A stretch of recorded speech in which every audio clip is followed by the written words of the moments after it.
বেলডাঙ্গাতে যে সমস্ত মানুষকে উস্কে দিয়ে অশান্তি করানো হলো ইন্টেনশনালি, যার মাধ্যমে সংবাদ মাধ্যম থেকে শুরু করে পুলিশ কর্মীদের ওপরেও অ্যাটাক করা হয়েছে, তো সেই বেলডাঙ্গায় এইবার ইউএপিএ ধারা দিল এনআইএ।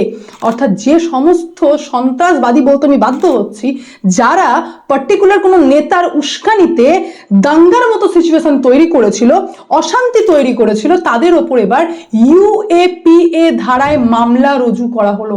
মারাত্মক ভয়ঙ্কর ব্যাপার। স্বরাষ্ট্র মন্ত্রকের সরাসরি নির্দেশ ছিল এনআইএ কে যে এই মামলার তদন্ত এনআইএ শুরু করবে, আর তদন্ত স্টার্ট হয়ে গেছে। তো কি অগ্রগতি সেটাও আপনাদেরকে জানাবো, কিন্তু ফার্স্টে আমরা বাজেট থেকে স্টার্ট করব। সমস্ত খবরের ডিটেলসে যাওয়ার আগে নমস্কার, আমি অদ্বিতীয়া রয়। আজকে আবার চলে এসেছি আমার ছোট্ট ইউটিউব চ্যানেল সঙ্গে অদ্বিতীয়ায়। আপনাদের সকলকে প্রণাম ও ভালোবাসা জানিয়ে আজকের লাইভ আমি এখান থেকে শুরু করি। আমি শুরুতেই আপনাদের সামনে বলবো ডানকুনি সুরাট ফ্রেইট করিডোরের কথা, যে কথাটি অভিষেক ব্যানার্জি বললেন। কি সমস্ত ডানকুনি ফানকুনি নিয়ে বলছিলেন, তো সেটাই। এই ডানকুনি সুরাট ফ্রেইট করিডোরের ক্ষেত্রে বলা হচ্ছে পশ্চিমবঙ্গের ডানকুনি থেকে গুজরাটের সুরাট পর্যন্ত একটি নতুন ডেডিকেটেড ফ্রেইট করিডোর ঘোষণা করা হয়েছে। ফলে কলকাতা, হাওড়া, দুর্গাপুর শিল্পাঞ্চলে অবস্থিত শিল্পগুলির পরিবহন খরচ কমবে, মাল আনা নেওয়া দ্রুত হবে। কলকাতা হলদিয়া বন্দরকে কেন্দ্র করে বন্দর নির্ভর উন্নয়ন আরো শক্তিশালী হবে। এটা বুঝতে হবে। মমতা ব্যানার্জি বলছিলেন যে কিছুই করেননি, নাকি বেঙ্গলে হেরে যাবেন ভেবেই নাকি কোনো বাজেট দেওয়া হয়নি, কিন্তু দেখছি বাজেট তো স্টার্টই হয়েছে গুজরাটের সাথে কানেক্টিভিটি করে ওয়েস্ট বেঙ্গলে। তো এটা কিসের ইঙ্গিত সেটা দিদি ভালো বুঝতে পারবেন। আচ্ছা, সেকেন্ড হচ্ছে দুর্গাপুর শিল্প নোড। এই সমস্ত ভাষা অভিষেক ব্যানার্জি বুঝবেন না। দুর্গাপুর শিল্প নোড, যেখানে পূর্বোদয় যোজনার আন্ডারে কি করা হয়েছে সেটা জানাই। পূর্বোদয় যোজনার অধীনে কেন্দ্রীয় বাজেটে একটি শিল্প করিডোর গড়ে তোলার ঘোষণা করা হয়েছে, যে শিল্প করিডোরের মধ্যে দুর্গাপুরকে প্রধান কেন্দ্র হিসেবে রেখে পূর্বোদয় ইস্ট কোস্ট ইন্ডাস্ট্রিয়াল করিডোর হবে, এটাকে ঘোষণা করা হয়েছে। যার ফলে দুর্গাপুর কিন্তু পূর্ব ভারতের জন্য, পশ্চিমবঙ্গ একটি গুরুত্বপূর্ণ রাজ্য হিসেবে উঠে আসবে দুর্গাপুরের মাধ্যমে পূর্ব ভারতের জন্য, যার ফলে উৎপাদন এবং লজিস্টিক কেন্দ্র হিসেবে প্রতিষ্ঠিত হবে দুর্গাপুর। ফলে স্টিল ইঞ্জিনিয়ারিং ইন্ডাস্ট্রিতে আরো বেশি বিনিয়োগ বাড়বে, আরো বেশি ইনভেস্টমেন্ট হবে।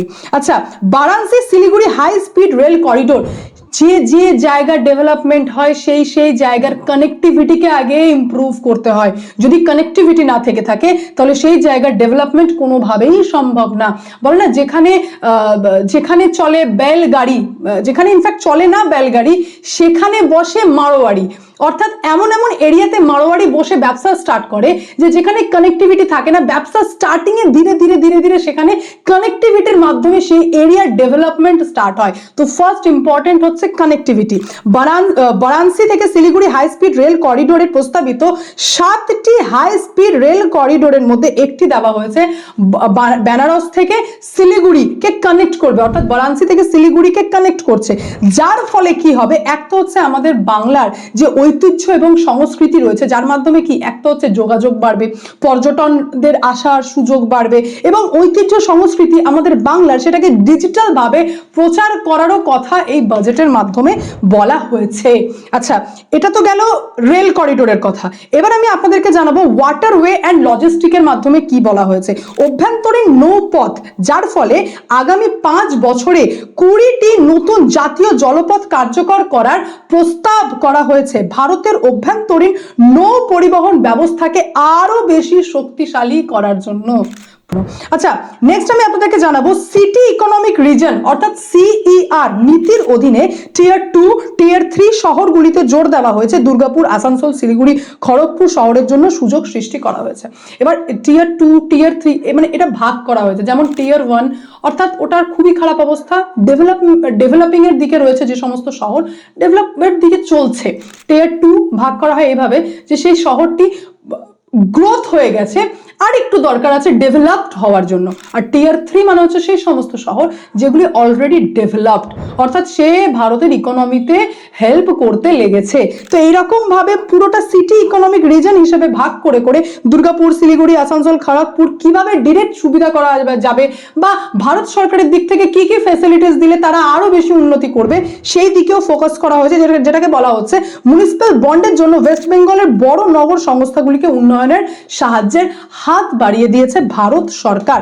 আচ্ছা, নেক্সট এবার আমি আপনাদেরকে জানাবো শিক্ষার ক্ষেত্রে এটা ভীষণ ইম্পর্টেন্ট কথা বলা হয়েছে ওয়েস্ট বেঙ্গলের জন্য স্পেশালি, সেটা হচ্ছে প্রতিটি জেলায় জেলায় মেয়েদের হোস্টেলের ব্যবস্থা করতে হবে, প্রতিটি জেলায় জেলায়। আর পূর্ব ভারতের ডিজিটাল ইনস্টিটিউটের দিকে ফোকাস করছে এবার ভারত সরকার, কারণ সবাই যখন ডিজিটালাইজেশনের দিকে যাচ্ছে, ফোন ছাড়া কেউ থাকতে পারছে না, বা আমরা যে কোনো প্রবলেমে ফোন ইউজ করে থাকি, তো পড়াশোনার ক্ষেত্রেও আমাদেরকে ডিজিটাল ভাবে গ্রোথ করার জন্য কি করতে হবে সেটাও ভারত সরকার ফোকাস করছেন।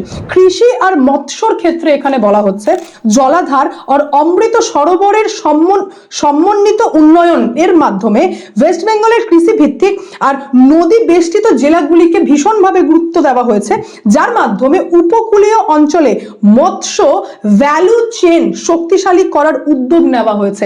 দক্ষিণ 24 পরগনা পূর্ব মেদিনীপুরকে উপকৃত করবে এই স্কিমের মাধ্যমে। বেচারা অভিষেক ব্যানার্জি বুঝতেই পারেননি, ওনার এরিয়ার ডেভেলপমেন্ট নিয়ে আলোচনা হয়ে গেল, এই মৎস্যজীবীদের জন্য দক্ষিণ 24 পরগনা কিভাবে প্রফিটেবল হবে, মৎস্য ভ্যালু চেইনকে শক্তিশালী করা হচ্ছে, তো এই সমস্ত উনি বুঝতেই পারেননি। বেচারা বলছেন মৎস্য নিয়ে কিছু বলাই হয়নি। তো যাই হোক, সেটা ওনার ব্যাপার, উনি যা বুঝলেন। তো বেসিক্যালি বাজেটের যেহেতু বিষয়, এটার আরো অ্যানালিসিস করতে হবে, কিন্তু আমি যতটা দ্রুত এবং শর্টে সহজে আপনাদের সামনে তুলে ধরলাম যে মেন কিন্তু এই সমস্ত বিষয় বাজেট পেশ করা হয়েছে। এটা কিন্তু শুধুমাত্র পশ্চিমবঙ্গকে নিয়ে আমি আপনাদের সামনে তুলে ধরলাম যে ওয়েস্ট বেঙ্গলের দিকে কিভাবে তাকানো হয়েছে। তো আমরা তো বিধানচন্দ্র রায়ের মতো মুখ্যমন্ত্রী পাইনি, যেটা নিজের হাতে তিনি দুর্গাপুর গড়ে তুলেছিলেন। আজকে দুর্গাপুরের কি পরিস্থিতি করা হয়ে গেছে গত 15 বছরে, সেটা আপনারা জানেন। তো সেই শিল্পকে দেখা হচ্ছে, পাট নিয়ে আমরা বলছিলাম, পাটের দিকে তাকানো হয়েছে, মৎস্যজীবীদেরকে নিয়েও তাকানো হয়েছে, রেল, বন্দর এবং সড়ক, এই 3 বিষয়ে মানে চোখ দেওয়া হয়েছে ভারত সরকারের দিক থেকে। কিন্তু এখনো বাকি রয়েছে যেমন শুধুমাত্র পাট শিল্পকে আমাদের তুলে ধরলে হবে না, আমাদের ওয়েস্ট বেঙ্গল ভীষণভাবে ফেমাস হচ্ছে রেশম শিল্পের জন্যও। ইনফ্যাক্ট ওয়েস্ট বেঙ্গলের একটি জেলা যেটি হচ্ছে মুর্শিদাবাদ সিল্ক শাড়ি গোটা ওয়ার্ল্ড ওয়াইড ফেমাস রয়েছে। তো সেই রেশমের দিকেও গভর্নমেন্টকে ফোকাস করতে হবে, এবং এটার দিকে যদি একটু ফোকাস করা হয় সেন্ট্রাল গভর্নমেন্টের দিক থেকে, আমি জানি না স্টেট গভর্নমেন্ট কি করবে বা টাই আপে হয় কিনা, আমি সেটা বলতে পারবো না, কিন্তু যদি ফোকাস করা হয় রেশম শিল্পের দিকে, তাহলে আমরা কিন্তু সেই শাড়ি বা এই যে এখন ফোকাস করা হচ্ছে যে বিভিন্ন রকম যেটাকে বলা হচ্ছে টেক্সটাইলের সেক্টরগুলোতে, আমরা কিন্তু ধীরে ধীরে ঢুকতে পারি আর ওয়ার্ল্ড ওয়াইড আমরা ফেমাসও হতে পারি এই ইন্ডাস্ট্রির মাধ্যমে। তো কোথাও না কোথাও রেশম শিল্পের জন্য আমি ভাবছিলাম যে কিছু একটা দেখা যাক। এখন তো পুরোপুরি বাজেট আমার অ্যানালিসিস করা হয়নি, আমি আরো ডিটেলস পড়া করবো, দেন আপনাদের সামনে তুলে ধরবো। আচ্ছা, এইবার নেক্সট আমি একটি মানে বড় ঘটনার মাধ্যমে, কিন্তু ছোট্ট খবরের মাধ্যমে এন্ড করি, সেটা হচ্ছে বেলডাঙ্গা অশান্তি। আপনারা জানেন যে ঝাড়খণ্ডের একজন পরিযায়ী শ্রমিক মারা গেছে বলে বলা হয়েছিল নাকি মার্ডার করে দেওয়া হয়েছে, মানে নৃশংসভাবে হত্যা করা হয়েছে, বাট পরে জানা যায় যে সেটা আত্মহত্যা ছিল। কিন্তু সেটা তো পরে জানা যায়, তার আগেই 16 জানুয়ারি এবং 17 জানুয়ারি যেভাবে জাতীয় সড়ক অবরোধ থেকে শুরু করে, রেলপথ থেকে শুরু করে পুলিশদের ওপর মারদাঙ্গা, এমনকি সাংবাদিকের ওপর পর্যন্ত অ্যাটাক করা হয়, আর বেপরোয়া ভাবে অ্যাটাক করা হয়, যে অ্যাটাককে সামাল দিতে হিমশিম খেয়েছিল পুলিশ, এবং তারপরই হাইকোর্টে যাওয়া হয় যে বেলডাঙ্গাকে শান্ত করতে সেন্ট্রাল ফোর্স লাগবে। এতটা পর্যন্ত আপনারা জানতেন।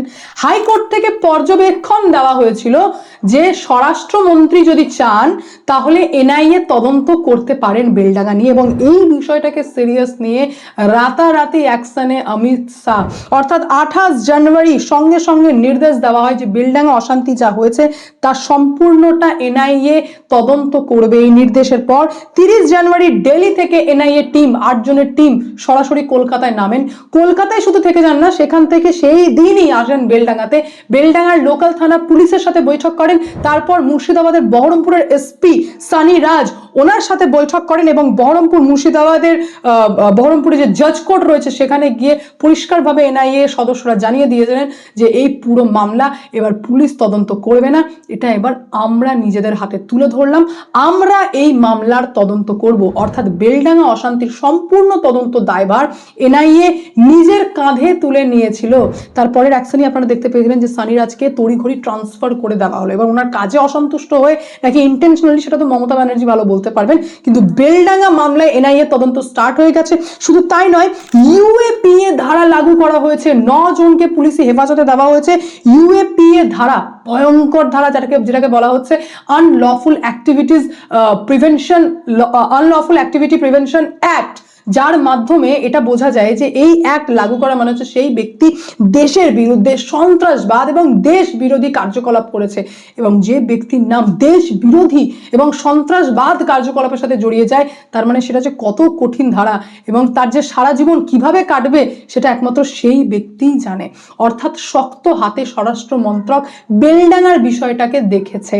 আমরা অনেক সময় জানতেই পারি না, আমরা ভাবি যে কেন সেন্ট্রাল গভর্নমেন্ট অ্যাকশন নিচ্ছে না, কেন সেন্ট্রাল গভর্নমেন্ট কিছু করছে না। তো এইগুলোই হচ্ছে সেই সমস্ত অ্যাকশন যার ফলে দুষ্কৃতীদেরকে যদি এখনই জেলে ভরে দেওয়া হয় তাহলে আশা রাখবো যে যে সামনে ইলেকশন আসতে চলেছে সেই ইলেকশনে দুষ্কৃতীদের উপদ্রব যথেষ্ট কমবে। কারণ তারা যখন রাজনৈতিক নেতার কারণে এত লাফাতে পারে, তো ইলেকশন টাইমে তো ফান্ড যদি চলে আসে তাহলে কতটা লাফাতে পারবে সেটা মোটামুটি আপনারা আঁচ করতে পারছেন, আর যার সাক্ষী অলরেডি আমরা 2021-এও হয়েছি।